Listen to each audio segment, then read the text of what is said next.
Hey folks, on the 13th of this month, Taiwan will be having its presidential election.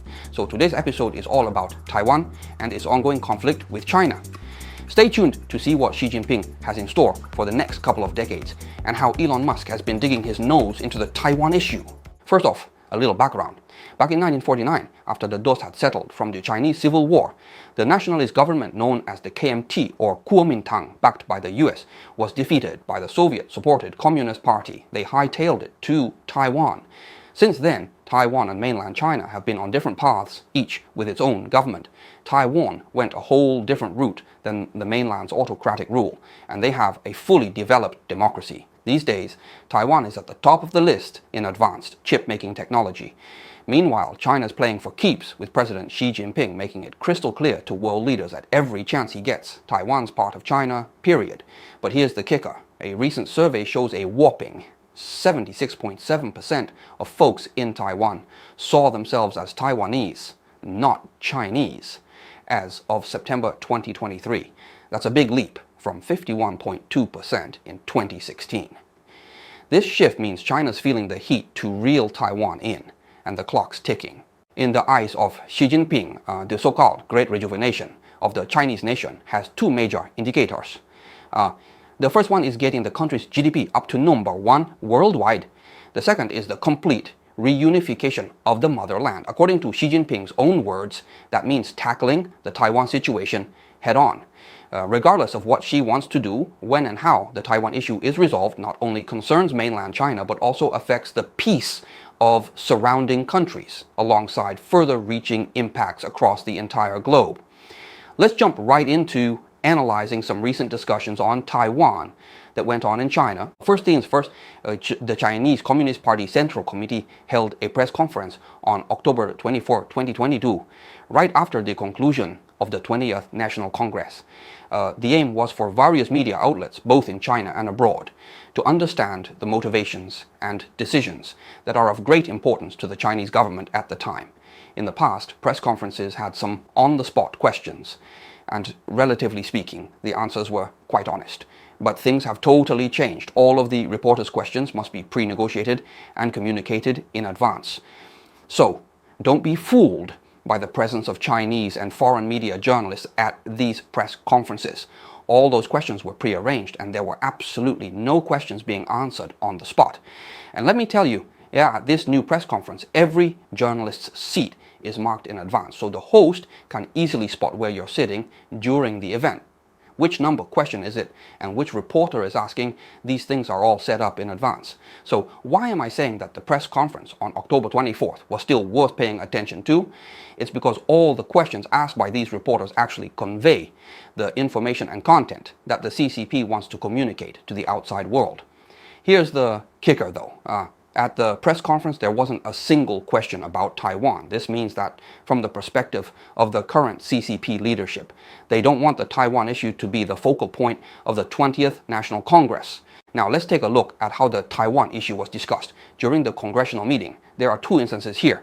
Xi Jinping's speech contained a heartfelt section on the Taiwan issue. He mentioned the 1992 consensus once and then talked about increasing cultural communication between the two sides. In the final paragraph, he mainly talked about how Taiwan is part of China and that solving the Taiwan problem is a matter for the Chinese people to decide. And then they went right into talking about resolving the Taiwan issue with peace as the main focus. But they were still set on taking all necessary measures, even though he didn't specifically mention the use of military force. And if in the future, quote-unquote, necessary measures are taken, they will be targeted at external forces, which in this case would mean the US, a few pro-independence individuals and separatist activities, not the overwhelming majority of Taiwanese compatriots. And then he went on and on about national unity and the rejuvenation of the nation, saying that the wheel of history is rolling towards national unity. The complete reunification of the motherland is definitely going to happen. It must happen, and so on. Now, the second time Taiwan was mentioned was when they were discussing the revisions of the party constitution that concerns Taiwan. Here, they touched upon implementing one country, two systems, definitively and resolutely opposing and containing Taiwanese independence. In the entire meeting, they only mentioned Taiwan these two times. That's it. So how should we view Xi Jinping's report on the Taiwan issue and the amendments to the party constitution? First off, I reckon in Xi Jinping's Taiwan playbook, his bottom line is one country, two systems, with no other options in sight. Everyone can see that he only mentioned the 1992 consensus once, but he brought up one country, two systems several times. The 92 consensus alone maintains a certain kind of flexibility, and it's all about how both sides of the strait belong to the same China, but really it implies that both sides are two equal political entities. But on the other hand, one country, two systems is more like saying that China is the only legitimate representative of this country, and Taiwan, you're just a region under the mainland's control, and at best, just a special administrative region. Xi Jinping's adamant stance on this issue is a big reason why Han Kuo-yu suffered a crushing defeat and Tsai Ing-wen scored a big win in the Taiwan presidential election. Back in 2020, quite notably, President Tsai vehemently rejected this proposal and denied China's sovereignty claims. Also, in Taiwan society today, basically nobody's buying into one country, two systems, or the 1992 consensus anymore, to put it bluntly. One more thing, Xi Jinping also has a solution for resolving future conflicts by force if necessary, which is pretty darn clear if you ask me. Although he didn't say the words use force, he pretty much spelled it out, you know? This is the first time he's openly talking about taking action against foreign forces and pro-Taiwan independence elements. That's the info that this report is shouting out. But my take is there ain't gonna be no war or conflict in the Taiwan Strait in the next 5 years or so. So why the heck would I say that? The report of the 20th National Congress mentioned that they aim to achieve the fundamental modernization of socialism by 2037. And then he went on to talk about how crucial the first 5 years of the 15-year plan for 2037 are going to be for kickstarting the modernization of socialism. For example, they plan to establish a high-quality social security system for economic development, reform the individual income tax system, as well as reach their centennial military goals. Overall, it encompasses a lot of content. So, in my opinion, after reading this report, it feels like Xi Jinping's focus in his third term will be on economic development and solving domestic issues. There's still one thing to bear in mind though, and that's the centennial military building goal, which was specifically addressed in the 20th National Congress report. What we're looking at here is a game plan for building a strategic deterrent system and building an army that's up to date and fully modernized with all new tech-savvy equipment and capabilities. That's the big picture. Finally, they talked about increasing the capability to control crises and conflicts and to win local wars. In other words, the CCP actually ain't fully prepared for a full-on military showdown in the Taiwan Strait just yet.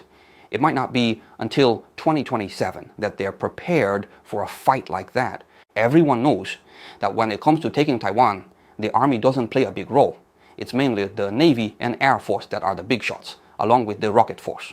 Right now, China's third aircraft carrier hasn't been outfitted yet. Even though it's been through the works, it's still not fully armed and operational. According to the international community's assessment, it'll probably take until 2027, give or take. Taking all these factors into consideration, in my opinion, there isn't really an impetus for mainland China to use force against Taiwan before 2027. So the cross-strait relations should remain relatively peaceful until then. But in the next 10 years, from 2027 to 2037, the risks are going to shoot up big time. The bottom line for negotiating and public opinion between mainland China and Taiwan are getting further and further apart. All Xi has is the proposal of one country, two systems, and if Taiwan doesn't accept it, then it's time to fight. That's Xi Jinping's whole playbook. As we speak, mainland China is sharpening its military, honing its weapons, and preparing for action. The only reason he hasn't taken action against Taiwan is probably because he thinks that there's no guarantee of winning now, or before a certain point in time. Once he thinks he's got this in the bag and crossed that line, I believe the future conflict between the two sides of the Taiwan Strait is unavoidable. Elon Musk has made some remarks on the Taiwan issue during an interview with the Financial Times. He also talked about how a conflict in the Taiwan Strait is inevitable. He thinks the best solution is to set up a special administrative region for Taiwan, giving Taiwan an even more autonomous administrative region than Hong Kong. He also mentioned that this plan definitely ain't gonna please everyone, but in his opinion, it might be the best solution we got. This statement caused a real stir on both sides of the strait. First of all, I gotta say that Musk has a pretty big mouth. He used to be a simple businessman, but in the past couple of years, with Tesla blowing up like crazy, he's suddenly become the richest dude on the planet. So, the weight of his words is totally different now, and everyone's been constantly discussing whatever he says or does. After his comments, Taiwan has basically been going all out to criticize him, with some even calling for a boycott of Tesla. But on the other hand, the response from mainland China is also very insightful. At first, Musk's statement was interpreted by many people as Musk just simping for the Chinese communists and mainland China, but everyone knows that China Central Television always likes to distort the facts. They ended up falsifying what he said, with his statements being considered inappropriate remarks and a brazen discussion of China's internal affairs. But saying Musk made improper remarks really doesn't represent China's official stance at all, if you ask me, because if you take a look at other media reports, you aren't going to find any mention of Musk's so-called improper remarks. Like, for instance, when the Global Times covered it, they didn't use those words at all. Heck, even if you go online and search for Musk's improper remarks, you're not going to find anything. The report on the Ministry of Foreign Affairs website also didn't mention any improper remarks either. Plus, China's ambassador to the US, Qin Gang, actually responded to Musk's statement on Twitter. He said, "Thanks to Musk for his call for peace in the Taiwan Strait. Our consistent stance on the Taiwan Strait issue is to implement the one country, two systems policy." So, like, Qin Gang's response totally gave major props to Comrade Musk's take on the Taiwan Strait issue, right? Besides, I'm curious as hell why Musk, a businessman, would decide to weigh in on the Taiwan issue. And his take is just so damn well aligned with the CCP's stance. Actually, in my opinion, not only does he not dislike China, he, even from a certain perspective, approves of them. Of course, Elon Musk must be pretty darn satisfied with the super efficient support the Chinese government has given him. And Tesla, recently, he's totally on board with all the benefits he's been receiving from them. But he also knows the Chinese government's tight grip on freedom of speech. So, like, there were a few times when, during interviews, where he'd quickly respond to questions about going to the moon or Mars, like they were no big deal, just blurting out his answers without a care in the world. But when someone asks him a question about China, he just smiles and smiles. There's been times where he laughed for half the day and then didn't even answer. Are you concerned at all about the growing belligerence between China and the U.S.? I think that should be a concern for everyone. He hemmed and hawed for a while and then said it's not a good idea to answer this question. When the Financial Times interviewed him too, the reporter said Musk was silent for quite a while before answering the question about China.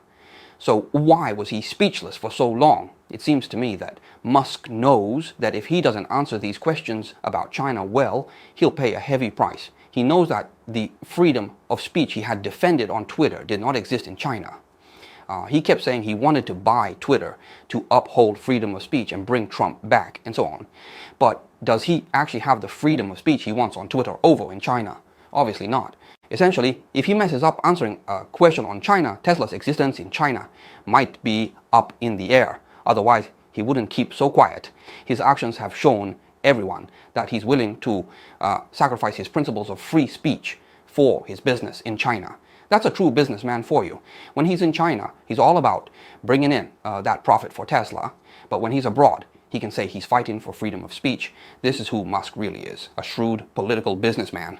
But I gotta say, when it comes to this Taiwan issue, Musk's Taiwan plan actually has a major flaw. The reason being, when the whole one country, two systems thing was first brought up, Taiwan didn't have as much resistance as it does today. Back then, it was still up for discussion, and a lot of folks were open to it. But after the experiences in Hong Kong over the past few years, it's safe to say that the whole one country, two systems deal is totally off the table in Taiwan. The implementation of one country, two systems in Hong Kong is just a complete and utter failure, plain and simple. Let's be real, it's a total disaster, because at the time of Hong Kong's return, in a way, the hope was to set an example for Taiwan with the one country, two systems model and to showcase how Hong Kong would be unchanged for 50 years. Obviously, it has changed, right? There's no doubt about it. The thing is, the Chinese Communist Party really isn't used to or doesn't have any experience dealing with a government that's totally against them, especially a local government. Because in the Chinese communist system, all the local governments have to follow their orders, plain and simple. The 2019 and 2020 Hong Kong protests, combined with the fact that they could potentially gain a majority against them in the Legislative Council, scared the crap out of mainland China. China doesn't know how to deal with a leader who won't obey them, and they can't handle a parliament with a majority of opposition. So they ended up taking a merciless and rigid political stance. They figured they might as well wipe out all of their opposition. They flipped the election system upside down and had a re-election. The final selections are all people who obeyed them, and the chief executive of Hong Kong is their own appointee. That's just the way it ended up, and there's nothing really more to be said. But what are the consequences of this? The consequence is essentially declaring the complete failure of the one country, two systems in Hong Kong. Now it's essentially one country but the same system. So for Taiwanese folks, they saw all this and were freaking out because they now are fully aware that any agreement they sign with mainland China faces the issue of whether or not mainland China will actually follow through. In other words, what are they going to do if mainland China doesn't hold up their end of the bargain? Let's get this straight. Right now, Taiwan and mainland China are two separate entities, and that's why the international community's got a foot in the door. This gives countries like the US some wiggle room to support Taiwan. Let's say Taiwan and the mainland tie the knot and unify. That changes everything. If Taiwan were to unify with the mainland, the international community would only have a moral obligation towards Taiwan, but legally, there's no precedent anymore, yeah? For example, before Hong Kong was reunited with China, the international community actually had solid grounds to support them. Yeah, in the end, the best the UK could do was hand out passports to Hong Kongers looking to bail out. Simply because, legally speaking, this is now China's domestic affair, the international community can't really do much anymore, especially because China itself is not a country exactly ruled by laws. The CCP operates totally above the law. All laws in mainland China are simply tools for the CCP anyway. As for Taiwan, if they were to agree to establish a special administrative region, how would they actually seek redress if mainland China changes its mind in the future? It's simply impossible. So, this problem is the crux of Musk's plan. Nobody has any confidence in any agreement signed that mainland China can fulfill. Alright, let's wrap this up with my take on the Taiwan situation. Here's the deal. Taiwan locking in a final deal with mainland China before the mainland gets its act together with a real rule of law. That's playing with fire. In my book, Taiwan's smartest move is to play it cool and aim for a middle ground solution. Picture this, a 50-year agreement where Taiwan doesn't push for independence and mainland China doesn't attack. Let's not forget, China's a changing landscape. Half a century ago, they were knee-deep in the Cultural Revolution. Fast forward to today, and it's a whole new ballgame. So, who's to say what the next 50 years will bring? Maybe, just maybe, mainland China might shape up into a democratic, law-abiding nation. There's at least a chance, if you ask me. So I think that signing a medium-term agreement is the best solution for Taiwan today. Of course, whether China will accept, I just don't know, but at least Taiwan can show some goodwill. It's like them saying, hey, we're up for a chat, but let's not rush into a till death do us part kind of scenario. If they play their cards right, this could be the lucky break the Taiwan Strait needs. One last thing, folks. The presidential election in Taiwan this year is absolutely a nail-biter. Other than the pro-Taiwanese Independence Democratic Progressive Party or the KMT, who believe that they are the rightful leaders of all of China this time around, there's also a prominent third party, the Taiwan People's Party, led by the mayor of Taipei, Ko Wen-je. There's a lot of speculation about who's going to be the new president. We'll all just have to wait and see. Okay, that's all for today. Thank you everyone. Please subscribe to our channel, State of Play in China, for more inside stories you won't find anywhere else. See you all next time.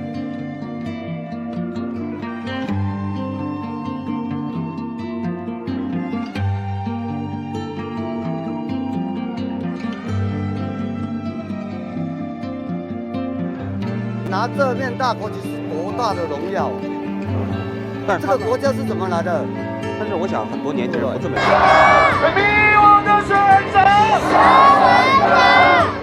柯文哲出场了，真的很有人气啊！